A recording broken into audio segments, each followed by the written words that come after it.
What's up, sports fans? We got another topic for you today on the Let It Rip Sports Show. News comes out today that Kirk Cousins is going to be the starter week 1 and ostensibly the starter for the rest of the season.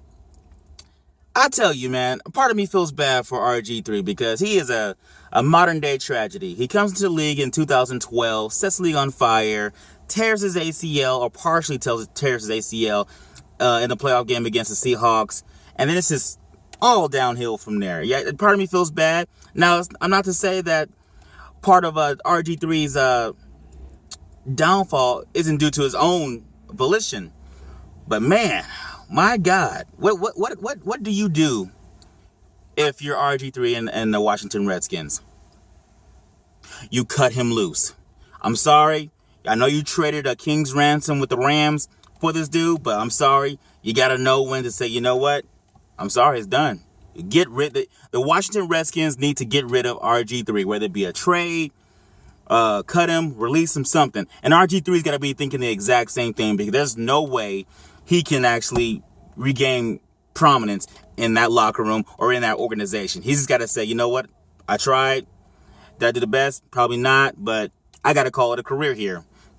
And if I'm RG3, I'm sitting here, I'm doing whatever I can do to get out of Washington because, he's going to be an ESPN 30 for 30. He really is. So if I'm RG3, I'm missing meetings. I might even punch Kirk Cousins just so I can get released. I say that in jest. Don't really punch that dude. We got enough of that going around. But anyway, he's got to get himself out of Washington so he can get a fresh start, a new scenery, because he's not going to be able to reclaim any kind of glory in Washington. Now, with that said, where can this man go to be somewhat of a reclamation project?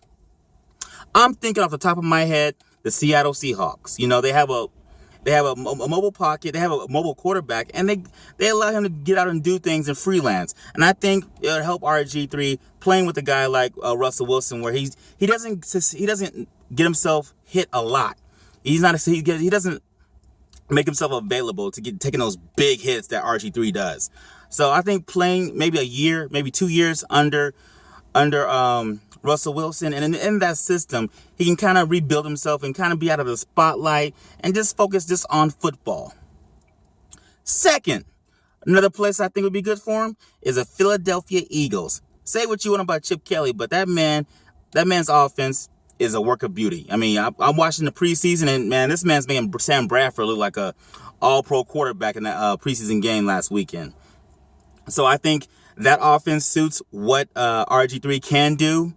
I think that it'll give him time to heal up. I think it'll give him time to learn an offense that's, I think, specifically geared for RG3's skill set.